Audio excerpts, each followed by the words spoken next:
What is more important in business?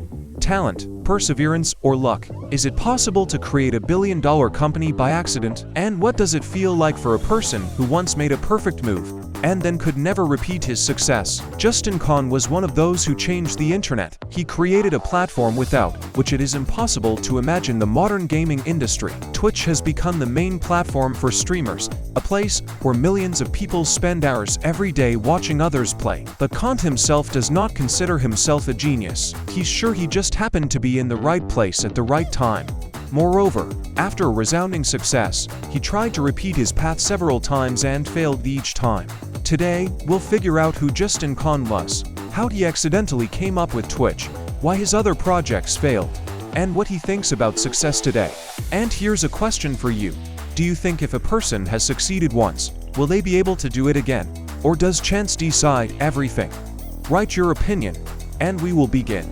Justin Kahn always wanted to break something. Not literally, he wasn't a hacker or an anarchist, but he was always attracted to the idea of pushing the boundaries of what was possible. Look for where the system is stalling and check if it can be rewritten. And in 2007, the boundaries were clear.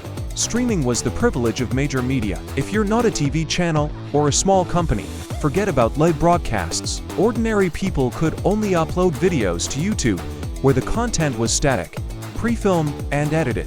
But Kahn saw it differently. He came up with an idea. What if you broadcast your life in real time? He creates the Justin platform, TV, and becomes his first user. The camera attached to his head broadcasts 24/7, turning his existence into an endless online show. Breakfast, work, trips, parties, all this can now be watched by anyone with an internet connection. People come in, watch, comment, and discuss what is happening in the chat. At first glance, it looked like another strange internet experiment, but there was something hypnotic about him. Kang became a living reality, a show that never ended. He made the Truman Show a reality, and then he became a target. At first, everything went well. People were interested in the project, the media wrote articles, and the audience grew. But the internet is not just about viewers. It's an environment where people not only watch, but also interfere. Kahn was being chased. They tried to calculate his location, personal data was leaked online, and the most ardent fans staged real attacks, false calls to the police, practical jokes, and invasions of privacy. It turned out that in 24/7 mode there are no boundaries between online and offline. The whole world turned into his auditorium, but instead of applause, he got chaos. It was a moment of realization. People are not so interested in just watching the daily life of one person. They wanted something different: entertainment, engagement, drama. And they found it. While Kang was experimenting with the format, users began to master the platform in their own way. Among them were gamers, people who wanted not only to watch, but also to play live. Gaming streams have suddenly become the most popular content. They gathered thousands of viewers, and the chat exploded with comments during tense moments. People watched sports matches, game playthroughs, and reacted to files and triumphs in real time. Kahn noticed this trend. He wasn't a gamer, but he could watch. While other streamers tried to keep the audience by any means, including scandals and provocations, gamers didn't even try. Their content itself was so exciting that people were willing to watch another person play for hours. But most importantly, streaming games was not just content, but a real show. There were emotions here. Gamble, the intrigue. It wasn't like his own stream, where he just lived in front of the camera. There was a competitive dynamic, interaction with the audience, and unexpected moments. He understood. It's a sport, and where there is sport, there is a lot of money. In 2011, Justin TV allocates the gaming section to a separate platform. It's called Twitch, a place where everything is dedicated to games and their community. Despite the obvious success of game broadcasts, the idea of making a separate platform for gaming seemed to Kahn strange. At that time, streaming was a niche activity. It seemed that watching someone play video games was interesting only to a small circle of fans. Even the investors didn't believe in this idea. They asked the same question. Who in their right mind would spend hours watching someone else play? Kang was also doubtful. Unlike YouTube, where videos could be viewed at any time, streaming required being present in the moment. It was necessary to be online when something interesting was happening. But it was this moment that changed everything. Because Twitch wasn't about video games. Twitch turned out to be about emotions in real time. When a streamer did something incredible, the audience saw it first. When he was defeated, it happened in front of their eyes. It was a live presence effect, something that ordinary videos didn't provide. And then Kahn realized that Twitch wasn't just about recording games. Twitch is a sport, a spectacle, a show that is interesting to follow right now. Twitch becomes the main center of gaming streaming, and then the platform where internet celebrities are born. Trends are formed here, major tournaments are held, and individual streamers earn millions from donations and subscriptions. Kahn started with the idea of streaming his life. As a result, he created a platform that changed the entire internet. In 2014, Twitch buys Amazon for $970 million. Just in, the TV is closing, and Twitch continues to grow, becoming a giant of the gaming industry. After Twitch was sold to Amazon, Justin Kahn found himself at the peak of his success. Everything seemed to be going according to plan. A successful startup, a huge deal, millions of dollars. It would seem that what else is needed for happiness? But Kang didn't stop. He was looking for a new challenge. In 2019, he decides to create a new startup, Atrium, a company that was supposed to revolutionize legal services through technology. His idea was ambitious: to automate processes in the legal field, simplify the interaction between clients and lawyers, reduce costs and speed up decisions. He attracted large investors, poured his money into the company and launched it on a large scale. Everyone was waiting for success, as was the case with Twitch. But this project quickly went wrong. From the very beginning, it was clear that Atrium's idea was good on paper, but the reality turned out to be more complicated. The legal industry, as it turned out, is highly resistant to change, especially when it came to the introduction of technologies that were supposed to radically change its structure. Kahn and his team faced several challenges.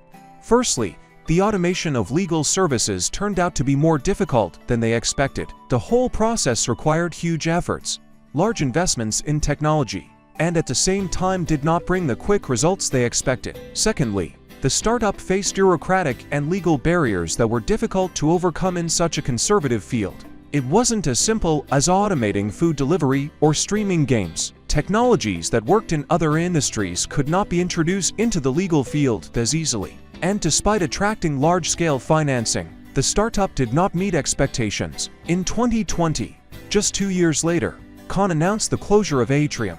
The invested millions of dollars did not bring results, and the company was forced to cease its existence. The failure with Atrium was a serious blow to Kahn, but his reaction to the setback was quite unusual. Instead of hiding or making excuses, he openly admitted that he had made a mistake. He realized that even the most thoughtful ideas might not work. This experience has radically changed his view of startups and the very idea of success. Unlike previous projects, where he always sought maximum success at all costs, after the collapse of Atrium, Kang became more prudent and realistic in his approaches. He realized that on the path to success, not only enthusiasm and ambition are important, but also sober calculation, the ability to adapt to circumstances and, importantly, the willingness to stop in time if something does not go well.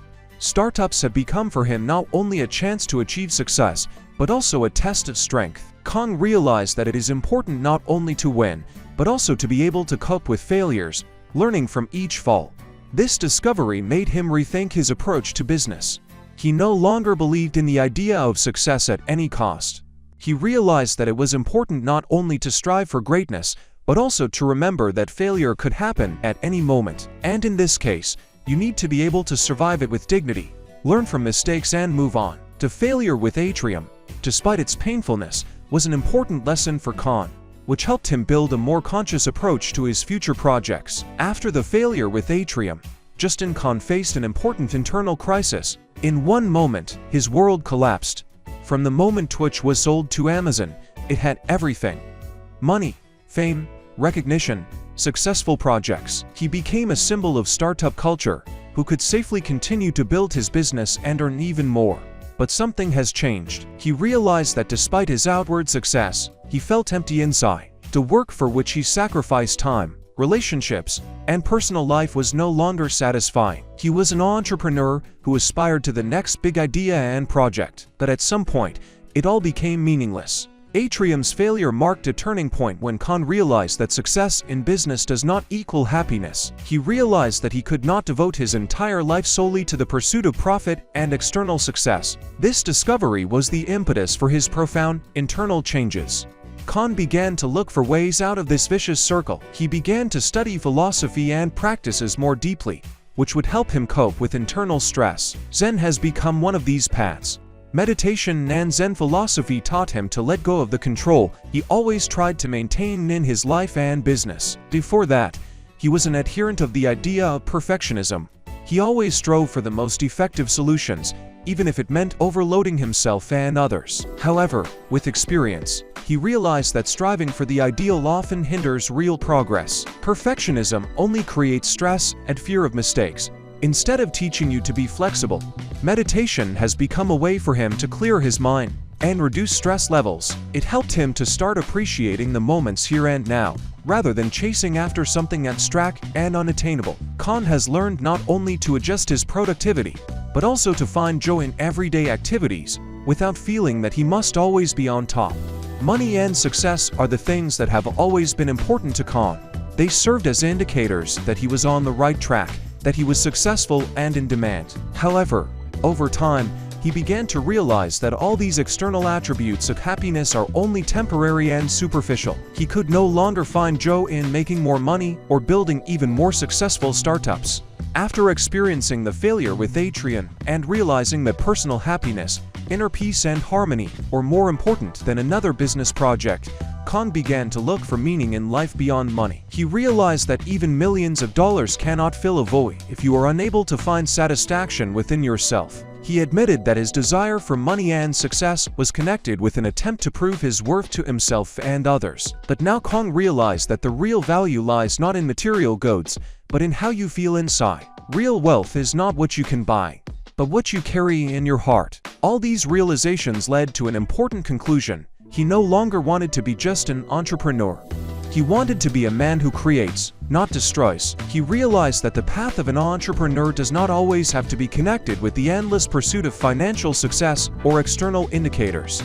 Kahn began to seek a balance between career and personal life, between ambition and true human values. He realized that success doesn't have to be measured in millions or quick results. It's not what you've created that matters, but how you feel about it, what kind of mark you leave in other people's lives, and what path you've taken to become who you are. Everything that we see in Kahn's successes is actually the result of a lot of mistakes, revisions, changes along the way, and constant self-improvement. This is not just a story about how one person created successful projects. This is a story about how you can go through setbacks, learn from your mistakes and get back on your feet, and most importantly, save yourself. This is the main lesson that Kahn teaches to everyone who decides to follow the path of entrepreneurship. What can we learn from his experience? First, charisma and perseverance. Kang was a man who knew how to inspire people, saw opportunities where others saw only obstacles. He showed incredible resilience despite numerous failures. He believed in what he was doing, even when the whole world doubted him. And it was this tenacity that helped him move forward. But his power doesn't end there. The ability to admit mistakes is another key point. Despite the fact that he was a successful entrepreneur, Kang did not try to hide his failures. He openly talked about his mistakes, about what didn't work out. He learned to accept failure as part of the path, not as defeat. This ability to recognize his weaknesses and learn from them helped him not only restart startups, but also become wiser. That's the question that stays with us after all this history. Would you take the risk he did?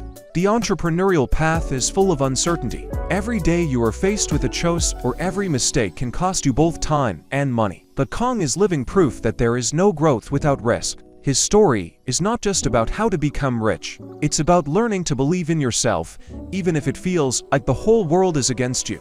Is it difficult to go this way? Definitely. But without this path, it is impossible to find out what you are really capable of. If you were in Justin's shoes, would you take that risk? Or would you prefer to take a safer route without encountering such serious falls on your way? Write in the comments what you would do. So, the main lesson from Kahn is, don't be afraid to make mistakes, be ready to admit them and move on. Let success be important to you, But do not forget that inner satisfaction and balance in life are worth much more than any money. And if you liked this video, if you found something valuable in it for yourself, don't forget to subscribe to the channel. You will not only learn about new videos, but also be able to continue the path of self-improvement with us. Share your thoughts in the comments and let's discuss how you plan to use these lessons in your life. See you in the next video.